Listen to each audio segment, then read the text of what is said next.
আসসালামু আলাইকুম। আমরা আজকে অর্থনীতি প্রথম পত্রের দ্বিতীয় অধ্যায়ের একটি গুরুত্বপূর্ণ টপিকস আমরা চাহিদা নিয়ে আলোচনা করব। আমরা বিগত বোর্ড পরীক্ষার একটি প্রশ্ন নিয়ে আজকে আমরা আলোচনা করব, যে যে ধরনের প্রশ্নগুলা প্রত্যেকটা বোর্ডে প্রতিটি বৎসর পরীক্ষায় এসে থাকে। আজ আমরা আলোচনা করব ঢাকা বোর্ডের একটি প্রশ্ন নিয়ে। আমরা দেখতে পাচ্ছি একটা উদ্দীপক রয়েছে, যা চাহিদা সূচি। যে উদ্দীপকের মধ্যে চাহিদা সূচি রয়েছে এবং এই চাহিদা সূচিকে কেন্দ্র করে চারটি প্রশ্ন রয়েছে। একটি হচ্ছে চাহিদার শর্ত কি কি, 2 নম্বর হচ্ছে চাহিদার সাথে যোগানের সম্পর্ক কিরূপ ব্যাখ্যা করো, তৃতীয়টি হচ্ছে উদ্দীপক হতে চাহিদা রেখা অঙ্কন করো, সর্বশেষ যে প্রশ্নটি হচ্ছে দাম স্থির থাকা অবস্থায় ভোক্তার আয় বাড়লে চাহিদা রেখা কোন ধরনের পরিবর্তন হবে মতামত দাও। আমরা প্রাথমিকভাবে জানি কোনো কিছু পাওয়ার আকাঙ্ক্ষাকে অভাব বলে। তাহলে কোনো কিছু পাওয়ার আকাঙ্ক্ষা এবং এই দ্রব্য ক্রয়ের আর্থিক সামর্থ্য এবং অর্থ ব্যয়ের ইচ্ছাকে চাহিদা বলে। তাহলে আমরা চাহিদার সংজ্ঞা থেকে আমরা স্পষ্ট হতে পারি বা পরিষ্কার হতে পারে যে চাহিদার কোনো কিছু চাহিদা হওয়ার শর্ত তিনটি। প্রথমত চাহিদা সংজ্ঞার মধ্যে আমরা দেখেছি যে কোনো কিছু পাওয়ার আকাঙ্ক্ষা, অর্থাৎ কোনো দ্রব্য পাওয়ার ইচ্ছা বা আকাঙ্ক্ষা। 2 নম্বর শর্ত হচ্ছে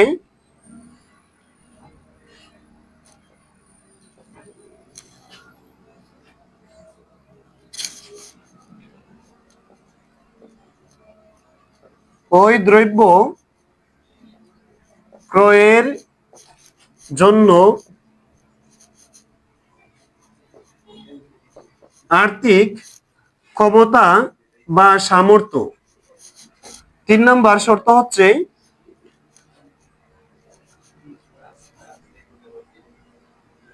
অর্থ ব্যয়ের ইচ্ছা।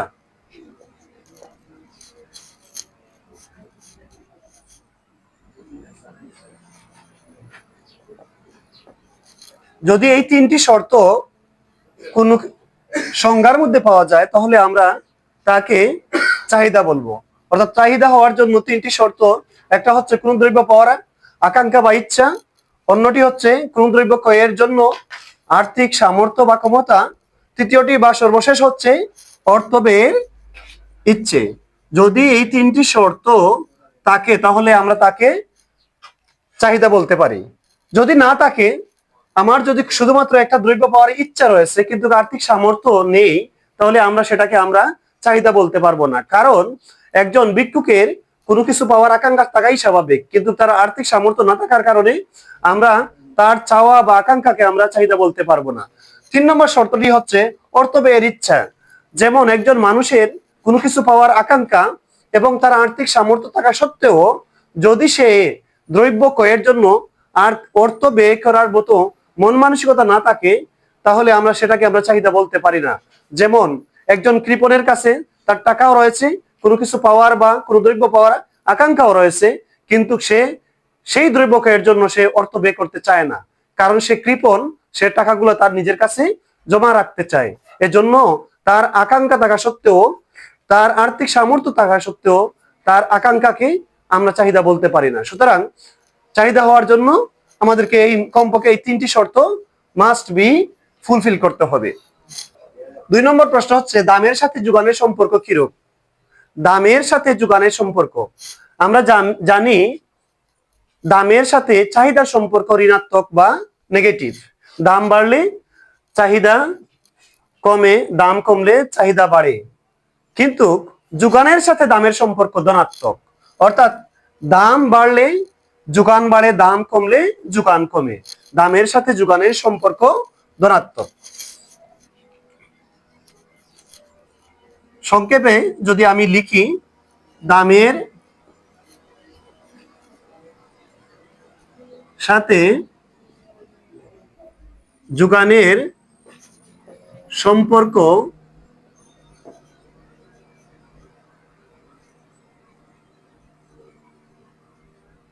ধনাত্মক। এরপরে এই লাইনটি লেখার পরে তোমরা পরীক্ষার খাতায় বা যে কোনো সময় লিখতে হবে, এটার ব্যাখ্যাটা লিখতে হবে, যেহেতু এটার মধ্যে 2 মার্কস রয়েছে, এর জন্য একটু লিখতে হবে তোমাদেরকে। অর্থাৎ দাম বাড়লে যোগান বাড়ে, দাম কমলে যোগান কমে। এই লাইনটি লিখতে হবে, কমপক্ষে এই লাইনটি লিখতে হবে। যদি এটা লিখে নাও তাহলে তোমাদের 2 মার্কসের উত্তর হয়ে যাবে। শুধুমাত্র দামের সাথে যোগানের সম্পর্ক ধনাত্মক লিখলে চলবে না। গ নাম্বার প্রশ্ন, উদ্দীপক হতে চাহিদা রেখা অঙ্কন করো। এটার অর্থ হচ্ছে এই যে উদ্দীপকে যে চাহিদা সূচি দেওয়া রয়েছে, এই চাহিদা সূচি থেকে একটি চাহিদা রেখা অঙ্কন করার জন্য বলছে। তাহলে আমরা প্রথমে এই প্রশ্ন থেকে আমরা চাহিদা সূচি থেকে আমরা একটি চাহিদা রেখা অঙ্কন করব। যদি পরীক্ষার হলে কিভাবে আনসার করতে হয় যদি সেইভাবে লিখতে চাই, তাহলে আমরা লিখব উদ্দীপক হতে চাহিদা রেখা নিম্নে আঁকি বা অঙ্কন করি।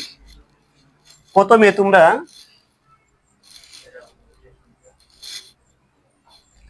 এটা হচ্ছে গিয়ে ভূমি অক্ষ, এটা হচ্ছে লম্ব অক্ষ, এটা হচ্ছে 0। তোমরা সব সময় ভূমি অক্ষের নাম x অক্ষ দিবে আর লম্ব অক্ষের নাম y অক্ষ দিবে। এবং চাহিদা এবং দামের ক্ষেত্রে লম্ব অক্ষে সবসময় প্রাইস আর ভূমি অক্ষে সবসময় কোয়ান্টিটি অফ দা ডিমান্ড, চাহিদার পরিমাণটা বসাবা।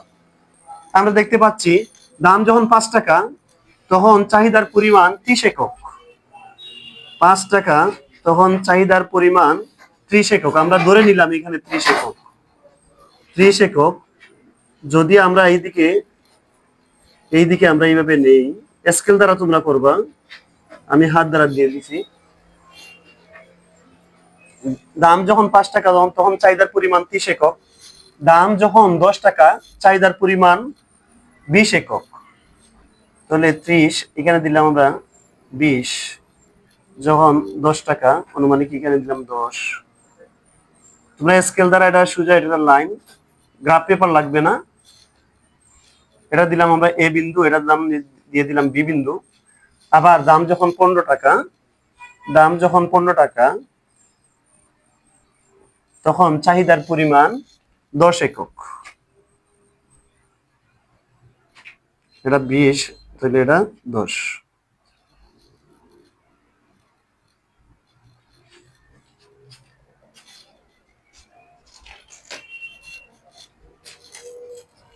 আমরা যদি স্কেল দ্বারা দেই তাহলে সোজা হবে।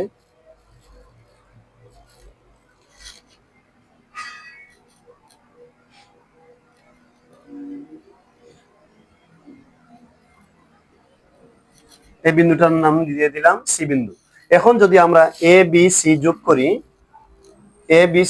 যোগ করি আমরা, তাহলে যে রেখাটা পাবো সেটা হচ্ছে চাহিদা রেখা।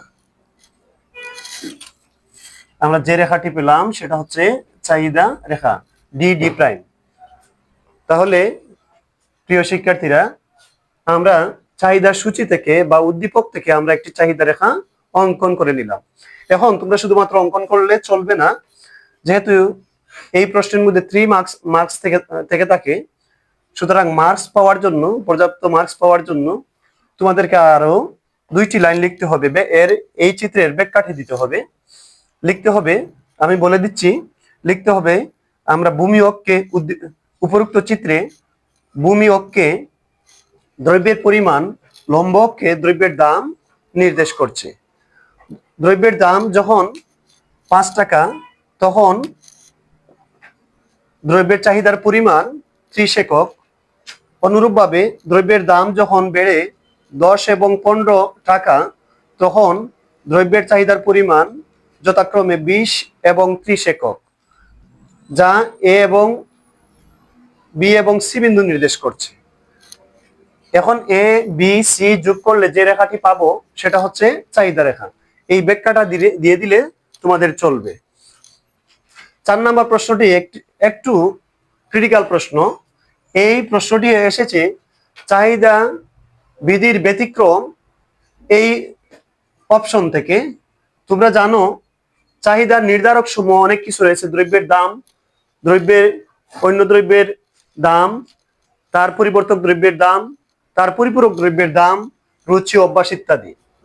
এখন চাহিদা নিজস্ব দ্রব্যের নিজস্ব দামের কারণে যদি চাহিদার পরিবর্তন ঘটে, তাহলে আমরা তাকে বলবো চাহিদার সংকুচন বা সম্প্রসারণ।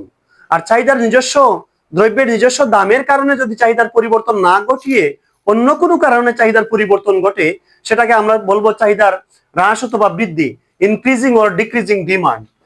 যদি এই গ নাম্বার প্রশ্নের উত্তরটি এই চাহিদা বিধির ব্যতিক্রমের মধ্যে রয়েছে, অর্থাৎ দ্রব্যের নিজস্ব দামের কারণে যদি চাহিদার পরিবর্তন না ঘটিয়ে অন্য কোনো কারণে ঘটে, অর্থাৎ দ্রব্যের নিজস্ব দাম স্থির থাকা অবস্থায় যদি রুচি, অভ্যাস, আয়ের কারণে চাহিদার পরিবর্তন ঘটে, তাহলে তাকে চাহিদার হ্রাস অথবা বৃদ্ধি, ইনক্রিজিং অর ডিক্রিজিং ডিমান্ড বলে। তাহলে আমরা দেখতে পাচ্ছি গ নাম্বার প্রশ্নে দাম স্থির থাকা অবস্থায় ভোক্তার আয় বাড়লে চাহিদা রেখা কোন ধরনের পরিবর্তন হবে? মতামত দাও। যদি দাম স্থির থাকা অবস্থায় ভোক্তার আয় বাড়ে, তাহলে চাহিদা রেখার কোন ধরনের পরিবর্তন হবে? আমরা জানি দ্রব্যের দাম স্থির থাকা অবস্থায় অথবা দ্রব্যের নিজস্ব দামের পরিবর্তনের ছাড়া অন্য কোনো কারণে যদি চাহিদার পরিবর্তন ঘটে, তাহলে আমরা তাকে চাহিদার হ্রাস অথবা বৃদ্ধি বলে। তখন চাহিদাটি তার নিজস্ব চাহিদা রেখার মধ্যে অবস্থান না করে নতুন একটি চাহিদা রেখা সৃষ্টি করতে পারে। যেমন একটা এক্সাম্পল বা এটার উত্তরটা আমরা এখানে পেয়ে যাব। ধরে নিলাম দ্রব্যের দাম 10 টাকা, দ্রব্যের চাহিদার পরিমাণ 5 একক ধরে নিলাম। এই বিন্দুটি হচ্ছে গিয়ে এ বিন্দু। এখন যদি একজন ভোক্তার আয় বেড়ে যায়, অর্থাৎ দ্রব্যের দাম 10 টাকা, এখন যদি একজন ভোক্তার আয় বেড়ে যায়, তাহলে চাহিদা রেখার কি পরিবর্তন ঘটবে সেটা ব্যাখ্যা দেওয়ার জন্য বলছে। কি ঘটবে? আমরা জানি দ্রব্যের দাম যদি 10 টাকা, তাহলে চাহিদার পরিমাণ 5 একক। এখন যদি দ্রব্যের দাম কমে 5 টাকা হয়, তাহলে 5 টাকা হলে স্বাভাবিকভাবে চাহিদার পরিমাণ বেড়ে যাবে, অর্থাৎ দ্রব্যের চাহিদার পরিমাণ বেড়ে যাবে। তখন এ বিন্দু থেকে বি বিন্দু চলে আসবো, অর্থাৎ দাম কমার কারণে চাহিদার পরিমাণটা বেড়ে যাবে। কিন্তু দাম যখন কমবে না, 10 টাকা স্থির থাকবে, কিন্তু তার কাছে আয় বেড়ে যাবে। অর্থাৎ একজন মানুষের কাছে যখন তার ইনকাম 10 টাকা, তখন সে 5 একক কোনো কিছু কিনতে প্রস্তুত রয়েছে। কিন্তু এখন যদি দাম 10 টাকা থাকা অবস্থায় ব্যক্তির কাছে তার ইনকামটা 15 টাকা চলে আসে, বা 20 টাকা চলে যায়, তখন তো স্বাভাবিকভাবে তার আয় বাড়ার কারণে তার চাহিদাটা, কোনো দ্রব্যের প্রতি তার চাহিদা বেড়ে যাবে। এখন চাহিদা বেড়ে গেলে স্বাভাবিকভাবে সে বেশি দ্রব্য কিনতে চাইবে। এখন সেই 10 টাকাতে অবস্থান করতে হবে, তার চাহিদার পরিমাণ বাড়াতে হবে। যদি আমি এই বিন্দুতে চলে আসি, চাহিদার পরিমাণ বাড়ে কিন্তু দাম কমে যায়। এই বিন্দুতে দাম কমে যায়, এই বিন্দুতে। এখন আমাকে এমন একটি চিত্র আঁকতে হবে যে দাম 10 টাকা থাকবে, কিন্তু চাহিদার পরিমাণটা বেড়ে যাবে। এখন যদি আমি আমার দাম 10 টাকা, এখন আমার আয় বেড়ে গেছে, আমার কাছে টাকাটা বেড়ে গেছে, তখন স্বাভাবিকভাবে আমার কাছে চাহিদার পরিমাণ বেড়ে যাবে। আমি ধরে নিলাম আমার কাছে 10 একক হয়ে গেল। আগে ছিল 5 একক, এখন হয়ে গেছে 10 একক। 10 একক হলে আমার চাহিদার পরিমাণ যদি বাড়াতে চাই, তাহলে এদিকে চলে আসতে হয়।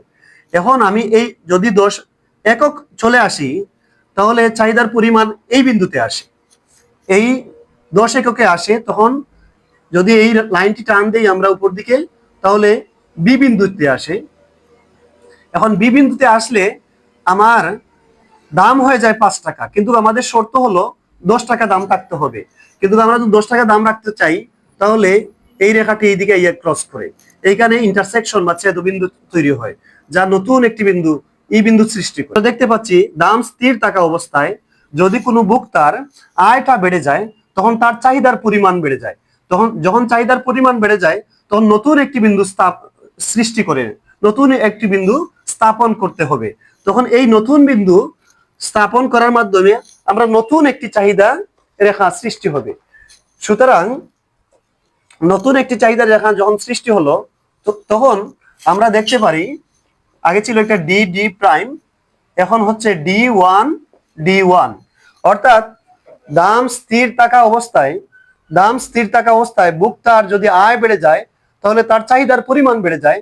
আর চাহিদার পরিমাণ বেড়ে গেলে পূর্বের চাহিদা রেখায় অবস্থান না করে নতুন একটি চাহিদা বিন্দু সৃষ্টি করে, নতুন চাহিদা বিন্দু সৃষ্টি করার মাধ্যমে নতুন একটি চাহিদা রেখা সৃষ্টি হয় বা স্থাপন করতে হয়।